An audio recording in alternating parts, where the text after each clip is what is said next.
하나님께서 내로 우리 가운데 함께 하신 줄 믿습니다. 오늘은 영생하게 하시는 하나님이란 제목으로 요한복음 3장 9절에서 15절까지 말씀을 함께 보겠습니다.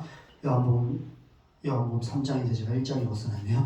요한복음 3장 9절에서 15절까지 말씀을 우리 함께 한 목소리로 같이 읽겠습니다. 시작. 니고데모가 대답하여 이르되 어찌 그러한 일이 있을 수 있나이까?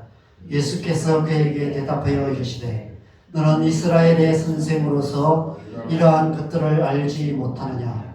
진실로 진실로 내게 이르노니 우리는 아는 것을 말하고 본 것을 증언하노라. 그러나 너희가 우리의 증언을 받지 아니하는도다. 내가 땅의 일을 말하여도 너희가 믿지 아니하거든. 하물며 하늘의 일을 말하면 어떻게 믿겠느냐? 하늘에서 내려온 자 곧 인자 외에는 하늘에 올라간 자가 없느니라. 모세가 광야에서 뱀을 든 것 같이 인자도 들려야 하리니 이는 그를 믿는 자마다 영생을 얻게 하려 하심이니라. 아멘. 여러분, 우리의 인생에는 수많은 질문들이 있습니다. 어린아이들이 말문이 트이기 시작하며 이게 뭐야 저게 뭐야 라고 질문하기 시작하면서부터 삶이 시작됩니다. 살아간다는 것은 인생의 수많은 질문들에 대한 해답을 찾아가는 과정이라고 할 수 있습니다. 올바른 해답을 찾은 사람은 올바른 삶을 살아가게 됩니다. 거짓된 해답을 찾은 사람은 거짓된 인생을 살아갈 수밖에 없습니다. 그래서 인생에서 수많은 질문들의 올바른 대답을 찾는 것이 중요합니다. 우리가 올바른 인생을 살아가기 위해서는 우리에게 올바른 길을 가르쳐주고 우리의 삶을 바른 길로 인도해주는 지도자가 필요하고 선생이 필요합니다. 니고데모가 바로 그런 사람이었습니다. 그래서 지난 본문에 보면 니고데모를 사도 요한은 유대인의 지도자라고 부르고 있습니다. 그리고 오늘 본문에서는 예수님께서는 그를 이스라엘의 선생이라고 칭하고 계십니다. 니고데모는 이스라엘 백성들에게 하나님의 백성으로서 어떻게 살아야 하는지를 가르쳐주고 그들을 하나님의 길로 인도하는 지도자였으며 선생이었습니다. 많은 사람들이 니고데모에게 가서 질문을 했고 수많은 질문들에 대해서 답을 얻었습니다. 니고데모는 지금까지 그렇게 백성들을 가르치고 백성들을 올바른 길로 인도하는 삶을 살아왔습니다. 그런데 어쩐 일인지 그 니고데모가 한밤중에 예수님을 찾아왔습니다. 왜 한밤중에 찾아왔을까요? 무엇 때문에 예수님을 찾아왔을까요? 오늘날은 가로등이 환하게 비추어지고 있고 또 집집마다 조명기구들이 있기 때문에 한밤중이라는 것의 의미를 크게 못 느낍니다. 밤도 낮처럼 이렇게 환하고 밤에도 우리가 얼마든지 길을 갈 수 있습니다. 그런데 당시 사회에서 한밤중은 사람들이 왕래조차 할 수 없을 만큼 캄캄한 칠흑같이 어두운 밤을 의미합니다.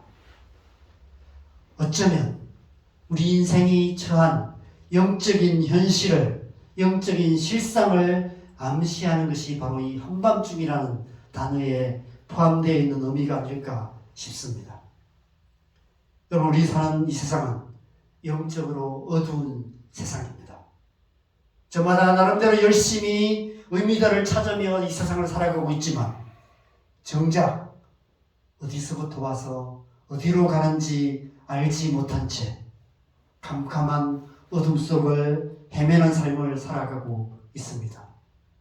무엇을 해야 될지, 어떻게 살아야 될지 알지 못한 채 살아가고 있습니다. 수많은 청년들이 삶의 의미를 찾지 못하고 세상의 어두운 뒷골목을 헤매며 방황하며 살아가고 있습니다. 그들에게 올바른 길을 보여주고 의미 있는 삶을 가르쳐주는 지도자가 필요하고 선생이 필요합니다. 니고데모 같은 사람들이 필요한 것이죠. 부모인 우리가, 앞세대인 우리가 우리의 다음 세대들에게 그런 삶을 살아가고 그런 삶을 통해서 그들에게 올바른 삶, 의미 있는 삶이 무엇인지를 보여주고 가르쳐주고 인도하는 역할을 해야 하는 것이죠. 오늘날 이 세상에는 세상을 사는 법을 가르쳐주는 수많은 니고데모들이 있습니다. 쉽고 간편한 요리법을 가르쳐주고 낯선 나라를 여행하는 법을 알려주고 악기 연주하는 법, 컴퓨터를 사용하는 법을 가르쳐주고 주식 투자하는 법까지 가르쳐주는 유튜버들이 많이 있습니다. 많은 청년들이, 많은 젊은 사람들이, 또 많은 요즘은 많은 사람들이 그런 유튜버들을 통해, 그런 영상들을 통해서 삶의 도움을 얻고 있습니다. 인간관계의 어려움을 해결하는 법을 가르쳐주는 상담센터들도 많이 있고, 수많은 종교들도 나름대로 세상을 잘 사는 법을 가르쳐주고 있습니다. 이런 수많은 니고데모들을 통해 우리는 삶에 대한 수많은 질문들에 대해서 어느 정도 해답을 얻으며 살아갈 수 있습니다. 그런데 의아한 일이 일어났습니다. 니고데모가 한밤중에 예수님을 찾아온 것입니다. 여러분, 이 사건의 목격자였던 사도 요한의 관점에서 한번 생각해 보십시오. 깜짝 놀랄 만한 일이 일어난 것입니다. 니고데모는 당시 사회에서 모든 것을 다 가진 사람이었습니다. 정치적으로 오늘날로 말하면 국회의원 정도 되는 그런 사회적 지도층에 있는 고위 관리였습니다. 그 정도면 경제적으로도 부족함이 없었을 것입니다. 게다가 그는 하나님의 백성들에게 하나님의 말씀을 가르치는 선생이었습니다. 하나님의 백성으로서 어떻게 살아야 하는지를 누구보다도 잘 아는 사람이었습니다. 나이도 어느 정도 되었던 사람인 것 같습니다. 살 만큼 살아서 인생의 경륜도 쌓여서 삶에 대해서 어느 정도 통달한 그런 사람이었습니다. 그런 그가 한밤중에 나사렛 목수의 아들, 시골뜨기 노총각이었던 예수님을 찾아온 것입니다. 그동안 예수님을 따르던 사람들은 대부분 가난한 자들이었습니다. 세리와 죄인들과 사회적 하층민들이었습니다. 중한 질병으로 고통하는 사람들, 해결할 수 없는 문제를 안고 있는 그런 사람들이 예수님을 따랐습니다. 그들은 누가 봐도 도움이 절실히 필요한 사람들이었습니다. 그들은 치유받기 원했고 깊은 죄책감에서 자유함을 얻기 원했고 하루하루 먹고 사는 문제를 해결받기 원했습니다. 그런데 니고데모는 달랐습니다. 그는 누군가의 도움이 필요한 사람이 아니었습니다. 당시 사회의 최상위 계층에 있었던 사람이었습니다. 그런 그가 도대체 뭐가 부족해서 예수님을 찾아왔을까? 이런 질문을 해보게 됩니다. 많은 사람들이 그런 질문을 해요. 교회 다니는 사람은 다 좀 뭔가 문제가 있는 사람들, 어렵고 힘든 사람들이 교회를 다니는데 왜 저런 사람들이 교회를 다닐까? 이런 생각이 드는 그런 사람들이 있습니다. 도대체 뭐가 부족해서 교회를 다닐까? 뭔가 필요가 있기 때문에 교회를 다닐 텐데 이런 질문을 합니다. 니고데모가 도대체 뭐가 부족해서 예수님을 찾아왔을까요? 아무리 생각해도 이해가 되지 않는 사건이 일어난 것입니다. 사도 요한이 이 3장 전체에 걸쳐서 니고데모 이야기를 기록하는 이유는 그만큼 그에게 이 사건은 충격적인 사건이었기 때문인 것 같습니다. 니고데모는 도대체 왜 예수님을 찾아왔을까요? 아마도 저와 여러분이 예수님 앞에 나왔던 이유와 동일한 이유 때문이 아니었을까 생각됩니다. 여러분, 우리가 왜 예수님 앞에 나왔습니까? 분명하게 인식하지는 못했는지 모르지만 분명 우리 마음 깊은 곳에 어떤 질문이 있었기 때문입니다. 이 세상 그 누구도 답을 해주지 못하는, 오직 예수님만이 대답해 주실 수 있는 어떤 질문에 이끌려서 우리도 모르게 예수님 앞에 나오게 되었던 것입니다. 그 어떤 질문이 니고데모의 마음을 이끌어서 예수님 앞에 나왔던 것이죠. 그는 모든 것을 다 가진 사람이었습니다. 굳이 누군가의 길을 찾아가서 도움을 받아야 될 필요가 없었던 사람이었습니다. 누군가에게 무엇을 질문할 필요가 없었던 사람이었습니다. 그런 그에게도 도무지 해결할 수 없는 질문이 있었습니다. 도무지 답을 얻을 수 없는 질문이 있었습니다. 그 질문이 니고데모의 마음을 이끌어 예수님 앞으로 인도해 왔고, 그 질문이 저와 여러분을 이끌어 예수님 앞에 인도해 왔던 것이죠. 어떤 질문일까요? 그 질문은 삶에 대한 질문이 아니라 죽음에 대한 질문이었습니다. 정확하게 말하면 죽음 이후의 나의 존재, 죽음 이후의 세상에 대한 질문이었습니다. 여러분, 우리 마음 깊은 곳에 이런 질문들이 있습니다. 정말 이 세상에서의 삶이 전부인가? 죽으면 모든 것이 끝이 나는가? 죽음 이후 나라는 존재는 완전히 사라지고 마는 것인가? 만약 그렇다면 우리가 이 세상에 살아가는 것이 무슨 의미가 있는가? 아마 이 세상 살아가는 모든 사람들 안에 깊이 감추어져 있는 존재에 대한 본질적인 질문이 바로 이 질문이 아닐까 생각합니다. 모든 인간이 가진 공통적인 질문, 죽음에 대한 질문입니다. 그러나 그 누구도 만족할 만한 해답을 줄 수 없는 질문, 죽음에 대한 질문입니다. 저희 어머니께서 소천하신 지 2주가 되었습니다. 어머니의 빈자리가 너무 크게 느껴집니다. 며칠 전 거창을 다녀왔는데 지난 주일 저희 아버지께서 생전 처음으로 교회에 가셨다고 합니다.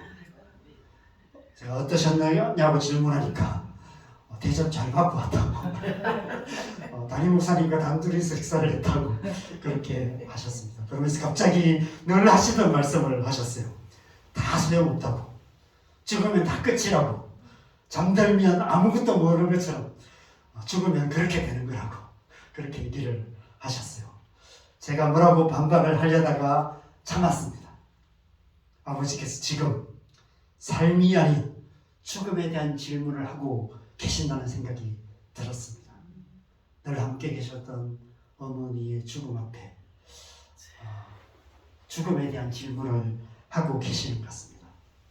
오늘 니고데모처럼 저희 아버지께서도 그 질문을 가지고 지금 예수님 앞에 나가고 계신다는 생각이 들었습니다. 제가 그럴듯한 대답을 해줄 수는 있지만 정말 그 질문에 대한 대답은 예수님만이 주실 수 있는 것 같습니다. 저희 아버지가 예수님을 만나고 이 질문에 대한 해답을 얻게 될 줄 저는 믿습니다. 그날이 속히 오기를 기도해 주시면 좋겠습니다. 니고데모가 오늘 예수님을 찾아온 것도 바로 이 질문 때문이었습니다. 삶의 문제에 대한, 삶에 대한 질문에 대해서는 니고데모만큼 답을 잘하는 사람도 없었습니다. 이 세상을 살아가는 문제에 대해서 그는 알 만큼 알았고, 가질 만큼 가졌고, 누릴 만큼 누렸고, 해답을 찾았던 사람이었습니다. 나름대로 잘 사는 사람이었습니다. 하나님의 백성이라는 정체성을 굳게 붙들고 하나님의 백성답게 살아가려고 했었던 사람이었습니다.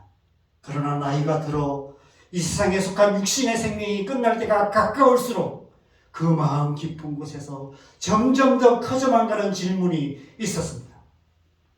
사람들이 찾아와서 삶에 대한 질문을 할 때는 할 말이 참 많았습니다. 어떻게 살아야 하는지, 어떤 사람이 되어야 하는지, 삶의 어려운 문제를 어떻게 해결해야 되는지, 인간관계의 갈등을 어떻게 해결해야 되는지 누구보다도 명확한 답을 알았고 그 답을 줄 수 있었습니다. 많은 사람들이 그에게 찾아와서 질문했고 답을 얻었고 도전을 받았고 그의 가르침을 따라서 잘 살려고 애쓰는 모습을 보면서 뿌듯해하며 그렇게 살았던 사람이 바로 니고데모였습니다. 그런데 죽음에 대한 질문에 대해서는 제대로 답을 해주지 못하고 시간땀만 흘릴 수밖에 없었습니다. 죽음 이후의 세상에 대해서는 그 역시도 아무것도 알지 못하는 문외한에 불과했기 때문입니다. 그가 이렇게 한밤중에 예수님을 찾아온 것이 바로 하나님의 은혜입니다. 왜냐하면 이 질문에 대한 대답은 오직 예수님만 아시기 때문입니다. 13절이 바로 그것을 말씀합니다. 같이 읽겠습니다. 시작. 하늘에서 내려온 자 곧 인자에는 하늘에 올라간 자가 없느니라. 여러분, 이 말씀을 다른 말로 하면 잘 찾아왔다는 것입니다. 제대로 찾아왔다는 것입니다. 예수님께서 이 땅에 오신 이유가 바로 이 때문이라는 것입니다. 지금 니고데모 안에 가득한 그 질문, 이 세상 모든 사람들 안에 있는 그 질문, 저와 여러분 안에 있는 존재에 대한 본질적인 질문, 그 질문에 대한 해답은 오직 예수님만 하시며 오직 예수님만 주실 수 있다는 것입니다. 여러분, 그 해답이 무엇입니까? 그 해답이 바로 마지막 절에 영생입니다. 이는 그를 믿는 자마다 영생을 얻게 하려 하시며. 죽음에 대한 질문, 죽음에 대한 질문의 답은 죽음이 끝이 아니라는 것입니다. 죽음에 대한 질문, 그 질문에 대한 답은 영생이라는 것입니다. 죽으면 모든 것이 끝나는 것이 아니라, 나라는 존재가 완전히 사라져버리는 것이 아니라 죽음 이후의 세상, 영원한 하나님 나라가 우리를 기다리고 있다는 것입니다.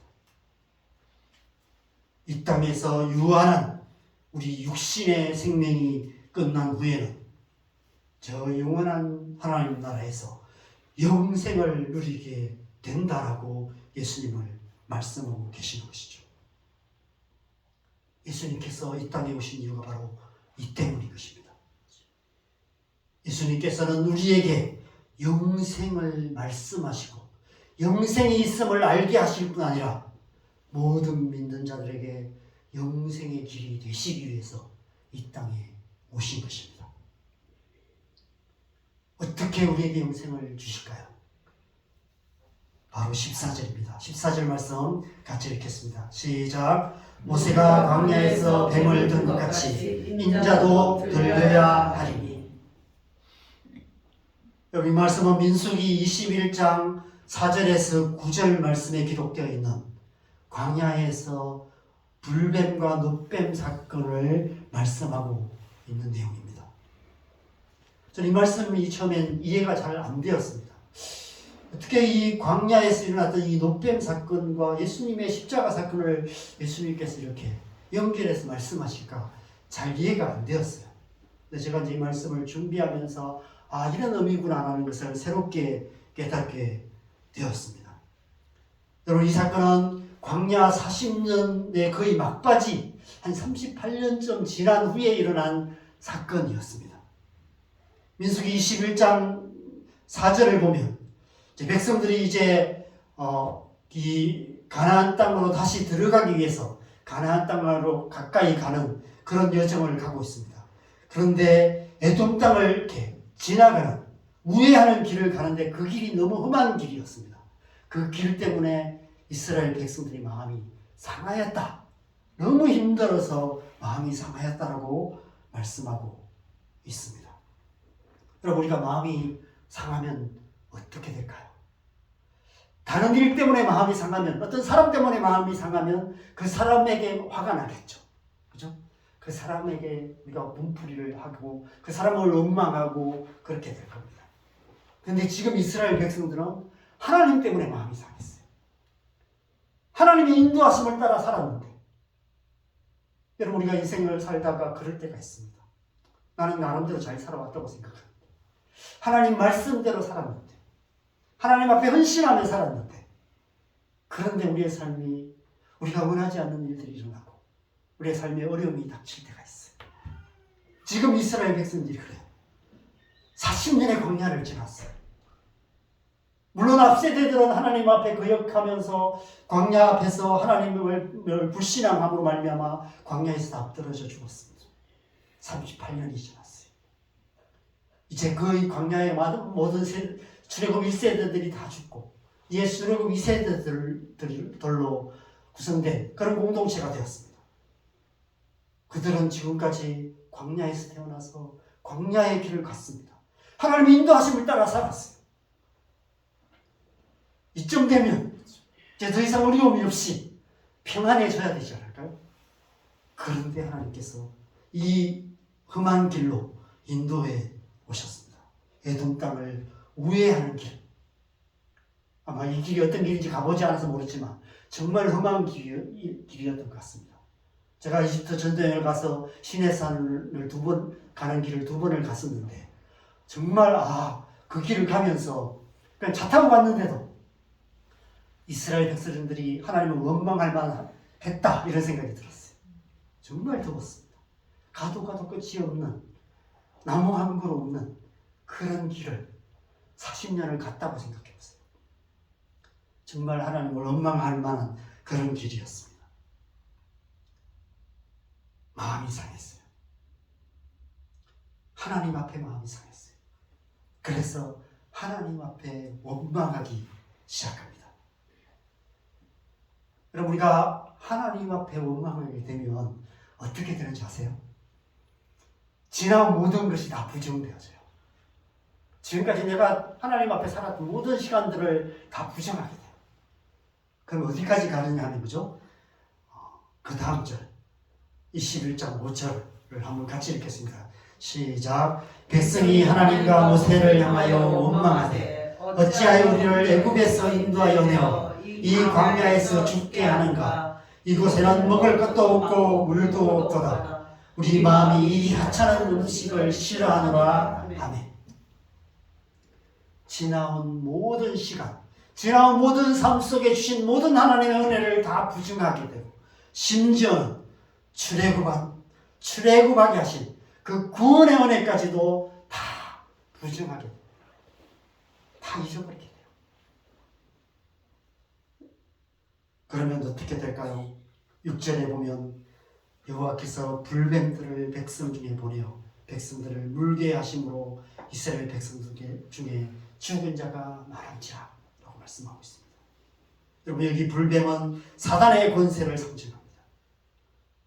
하나님의 모든 구원의 은혜를 다 부정하고 결국은 다시 사단의 권세의 종로로 하는 그런 모습들로 되돌아가 버리는 그런 삶을 살아가게 되는 것입니다. 하나님께서 이런 이스라엘 백성들에게 놋뱀을 만들게 하십니다. 모세가 기도하니까 하나님께서 놋뱀을 만들어 장대 위에 달라라고 말씀하십니다. 그래서 모세가 급히 놋뱀을 만들어 장대 위에 다니까 뱀에게 물린 자가 놋뱀을 쳐다본 줄 모두 살아났다라고 기록하고 있습니다. 여러분, 왜 예수님께서 이 장차 십자가에서 달려 죽으실 것을 이 모세의 놋뱀 사건에 비유하여 말씀하고 계실까요? 어떤 의미일까요? 여러분, 광야의 이 불뱀은 태초에 선악과를 따먹게 만들었던 사단의 유혹을 상징합니다. 뱀의 유혹에 빠져서 선악과를 따먹었습니다. 그때부터 죄가 시작되었고 죄로 말미암아 사망에 이르게 되었죠. 불뱀에 물려 죽을 수밖에 없었던 이스라엘 백성들처럼 우리는 태초의 죄로 말미암아 죽을 수밖에 없는 존재들이 된 것입니다. 죽음이 그렇게 시작되었다는 것을 말씀하고 계시는 것이죠. 여러분, 우리가 영생을 얻기 위해서는 어떻게 해야 할까요? 이 죽음의 문제를 근원적으로 해결해야만 하는 것입니다. 모세가 노수로 뱀을 만들어 장대에 높이 단 것은 죽음의 권세를 죽이는 것을 상징합니다. 죽음의 권세의 죽음, 죽음의 죽음을 의미하는 것이죠.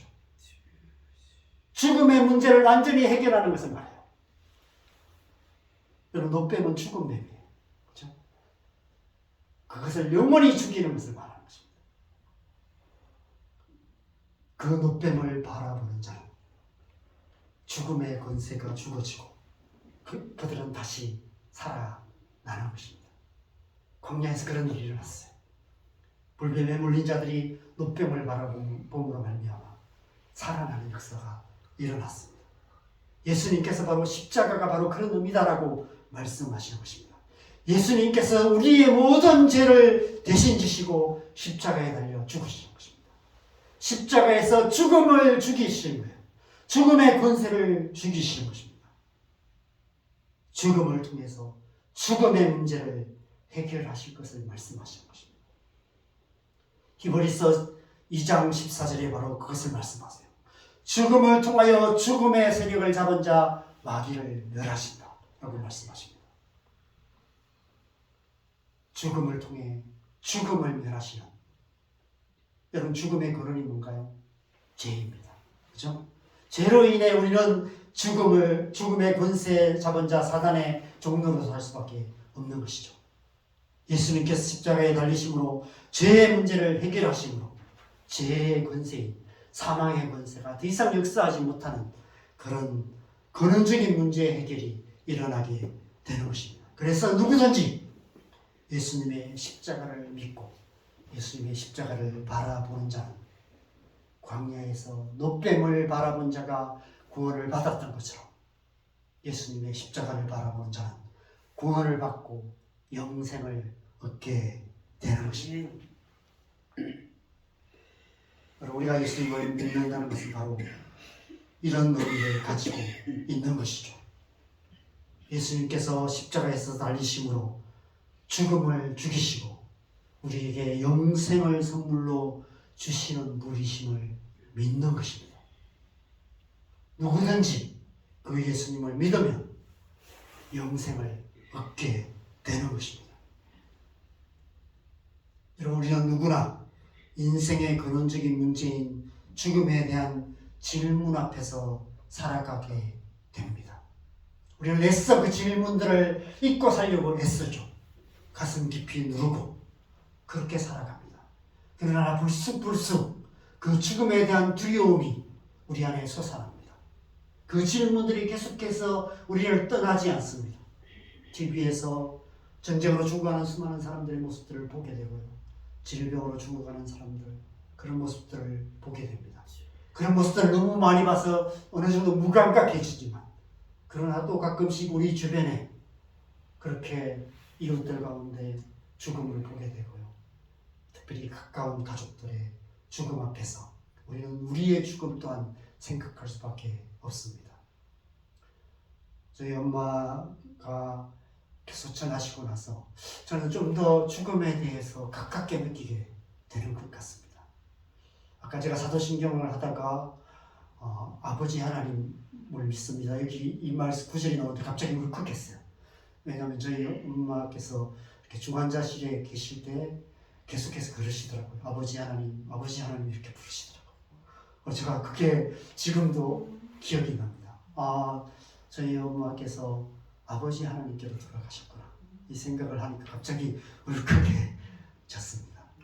네. 우리가 그렇게 다시 돌아가게 될 겁니다.